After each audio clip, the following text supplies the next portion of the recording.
नमस्ते, मेरा नाम डॉक्टर सरिता है एंड आज हम जिस टॉपिक के बारे में डिस्कस करेंगे वो ये है कि यदि कम उम्र में किसी को यूट्रस यानी बच्चेदानी का कैंसर डिटेक्ट हुआ है तो आगे क्या होगा, क्या प्रेगनेंसी हो सकती है।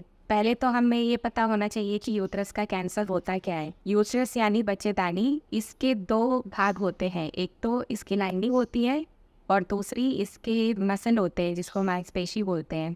90% से ज़्यादा कैंसर्स यूट्रस की लाइनिंग में बनते हैं और वो लाइनिंग हमारे बॉडी में हर मंथ में ईस्ट्रोजन हार्मोन की वजह से बनती है, हर महीने के पहले 14 दिन में एंड महीने के लास्ट के 14 दिनों में उसी लाइनिंग पे प्रोजेस्टेरॉन का असर होता है, जिसकी वजह से वो लाइनिंग को ज़्यादा बनने से प्रोजेस्टेरॉन रोकता है।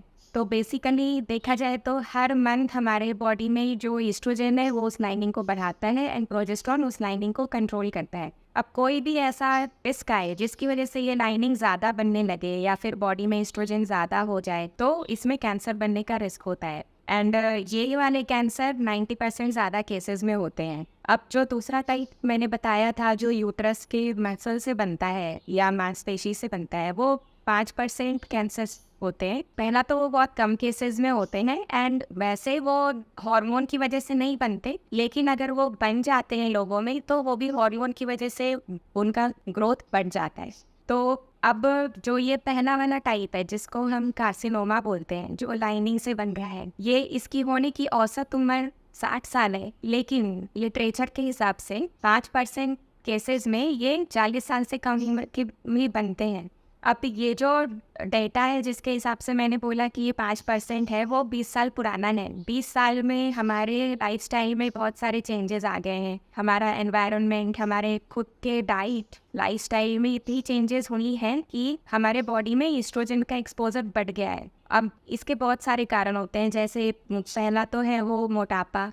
मोटापे में जो हमारे बॉडी में फैट है उससे ईस्ट्रोजन बनने लगता है, तो वो हमारे बॉडी में ईस्ट्रोजन का अमाउंट बढ़ा देता है।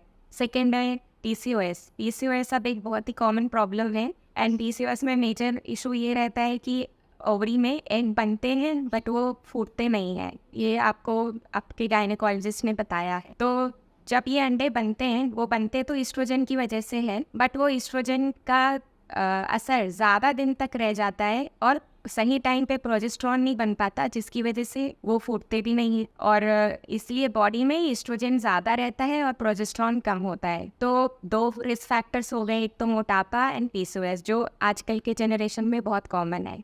तीसरा है कि कम उम्र में पीरियड स्टार्ट हो जाना। अब जितनी कम एज में आजकल हम सुनते हैं कि 8 साल में 9 साल में पीरियड स्टार्ट हो जाते हैं, नॉर्मली जो 12-13 साल में होते थे। अब इतनी जल्दी हमारे बॉडी में अगर यूट्रस की लाइनिंग में ईस्ट्रोजन का असर आने लगता है तो उतना ही ज़्यादा रिस्क भी बढ़ता है आगे चल के ट्यूमर बनने का।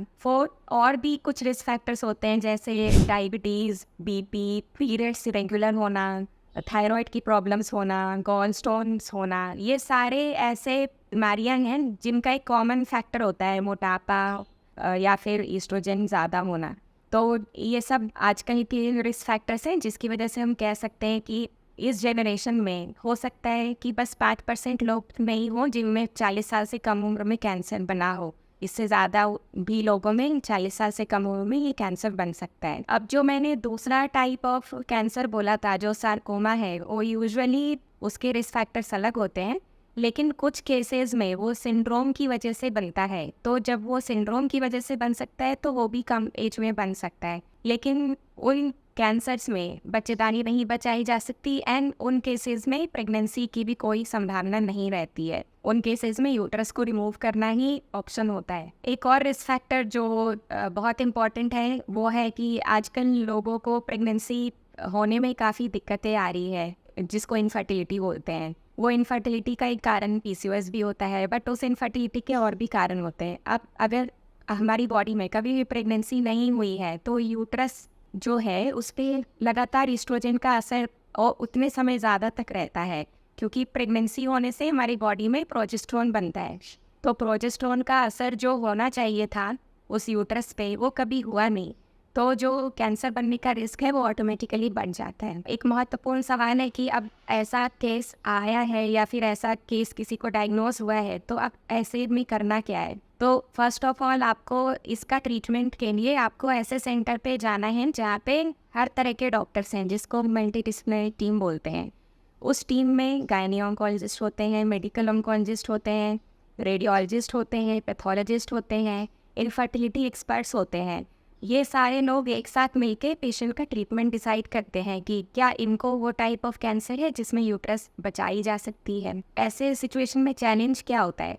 तो मेन चैलेंज वो है, पेशेंट को प्रेगनेंसी चाहिए, बट जो कैंसर की टीम है उनको ये देखना होगा कि क्या प्रेगनेंसी अलाउ करके पेशेंट का ट्यूमर बढ़ तो नहीं जाएगा, या फिर क्या वो ट्यूमर ऐसे स्टेज में है कि हम प्रेगनेंसी के लिए उस यूट्रस को छोड़ सकते हैं कुछ महीनों के लिए। तो मेनली ये है कि जो हमें पेशेंट का कैंसर वाला आउटकम, जिसको प्रोग्नोसिस बोलते हैं, उसको हमें प्रेगनेंसी के लिए सेफ्टी है या नहीं, उससे हमें बैलेंस करना है। अब जो हमारे आज के टॉपिक का मेन क्वेश्चन था वो ये था कि क्या यूट्रस बचाया जा सकता है। तो वो डिपेंड करता है कि जो ट्यूमर पता चला है वो कार्सिनोमा है, लाइनिंग से बना है, वो किस टाइप का है और वो किस ग्रेड का है और वो अभी कितना फैला है। तो एक सिचुएशन रहती है जिसमें ये जो टाइप है ये एंडोमेट्रॉयड टाइप का है और उसका ग्रेड 1 है या ग्रेड 2 है। ग्रेड 1 और 2 कम ग्रेड के ट्यूमर्स माने जाते हैं, और अगर जो ट्यूमर है वो स्टेज 1 में पता चली है, मतलब अभी वो यूट्रस की लाइनिंग तक ही सीमित है। तो अगर ऐसे सिचुएशन में बीमारी पता चलती है तो यूट्रस को बचाने का ऑप्शन रहता है। इसके अलावा हमें ये भी देखना होता है कि पेशेंट को कोई और ऐसे कारण तो नहीं है जिसकी वजह से उनको प्रेगनेंसी ही ना हो पाए, लाइक हस्बैंड से रिलेटेड कुछ फैक्टर्स या फिर कोई ऐसा कारण जिससे आगे प्रेगनेंसी करना पॉसिबल कम रहे। ट्रीटमेंट क्या होता है और ये ट्रीटमेंट कितना लंबा होता है? अगर हमें ऐसे केसेस मिलते हैं जिसमें कैंसर अभी बिल्कुल लाइनिंग तक सीमित है, वो ऐसे टाइप का है और ग्रेड का है जिसमें हम दवाइयाँ दे सकते हैं, तो उन केसेस में ये दवाइयाँ शुरू की जाती हैं। ये जो दवाइयाँ होती है वो प्रोजेस्टेरोन होती है, जो मैंने बताया था कि वो नॉर्मली भी हमारे बॉडी में लाइनिंग को बढ़ने से रोकती है।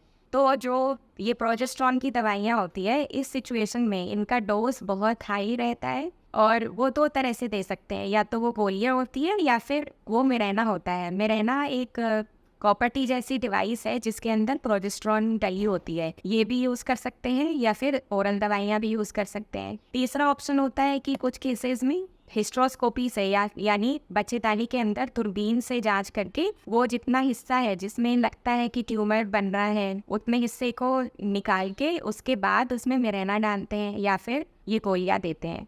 तो यूजुअली ये ट्रीटमेंट हम 6 महीने के लिए देते हैं, कुछ केसेस में 9 महीने तक एक्सटेंड कर सकते हैं। इस दौरान हर 3-3 महीने में पेशेंट का एक टिश्यू का बायोप्सी लिया जाता है बच्चेदानी के अंदर से, ये देखने के लिए कि वो ट्यूमर पे दवाइयों का कितना असर हो रहा है। अगर ये लगता है कि दवाइयों का असर हो रहा है तो ट्रीटमेंट आगे कंटिन्यू करते हैं, बट अगर ये लगता है कि ट्यूमर जो है वो और बढ़ गया है, मतलब उसका ग्रेड और बढ़ गया है, तो उस सिचुएशन में ये ट्रीटमेंट स्टॉप करके बच्चेदानी निकाली जाती है। अब जो 80% केसेस में ये दवाइयाँ या फिर ये मिरेना या फिर ये जो हिस्ट्रोस्कोपी वाला ट्रीटमेंट मैंने बताया ये काम करता है। तो उन केसेस में यूजुअली 9 मंथ्स में या कुछ पेशेंट्स में मे बी 9 मंथ्स से 12 महीनों के बीच में ट्यूमर जो है वो नॉर्मल आने लगता है बायोप्सी में, मतलब वो ट्यूमर रिग्रेस हो गया या फिर वो ट्यूमर पे असर हुई उन दवाइयों की। तो उस सिचुएशन में हम पेशेंट को आगे प्रेगनेंसी के लिए भेजते हैं। अब एम ये है कि प्रेगनेंसी जितनी जल्दी हो जाए वो अच्छा है, बिकॉज अगर हम काफ़ी लंबे समय तक वेट करेंगे तो बॉडी में जो एस्ट्रोजन बन रहे हैं वो उस लाइनिंग पे दोबारा असर करती रहेंगी एंड वो ट्यूमर दोबारा होने का रिस्क भी रहेगा। तो यूजुअली इन केसेस में हम IVF एक्सपर्ट के पास पेशेंट को भेजते हैं ताकि प्रेगनेंसी जल्दी हो सके। एंड एक बार प्रेगनेंसी हो जाती है उसके बाद ट्रीटमेंट यही रहता है कि यूट्रस को रिमूव करना है, जिसको हिस्टेक्टमी बोलते हैं। अब ओवरीज का क्या करना है, क्योंकि कैंसर इतनी कम उम्र में हुआ है तो इतनी कम उम्र में ओवरी अगर निकाल दी जाए तो उससे हमारे शरीर पे बहुत सारे नेगेटिव इफ़ेक्ट्स होते हैं, तो ओवरीज को बचाई जा सकती है, क्योंकि ये कैंसर्स मैंने आपको बताया था यूजली ग्रेड 1 या 2 में होता है, या फिर वो उसका स्टेज भी बहुत कम होता है। क्या पेशेंट्स कुछ कर सकते हैं? क्योंकि अब मैंने बताया कि आजकल इतने रिस्क फैक्टर हैं, तो उस सिचुएशन में आपका क्या रोल है कि आप कुछ कर सको जिससे आपको ये रिस्क कम हो? आप अपनी डाइट में चेंजेस कर सकते हैं, आप एक्सरसाइज को रेगुलरली इंक्लूड कर सकते हैं अपने रूटीन में। अगर आपका बीएमआई ज़्यादा है या फिर आपको मोटापा बताया गया है, तो आपको उसको नॉर्मल बीएमआई में लाना है। आप वो डाइट से करें या एक्सरसाइज से करें या दोनों से करें। अगर आपको पीसीओएस की डायग्नोसिस बताई गई है, तो उसका ट्रीटमेंट शुरू करें। उसका ट्रीटमेंट यूजुअली प्रोजेस्टेरॉन से होता है। अगर आपको डायबिटीज़ है, बीपी है, थायराइड की प्रॉब्लम्स हैं, तो उसको हम कंट्रोल करें। तो ये सारे कुछ उपाय हैं जो नॉर्मली भी हम करके अपने यूट्रस कैंसर होने के रिस्क को कम कर सकते हैं। धन्यवाद।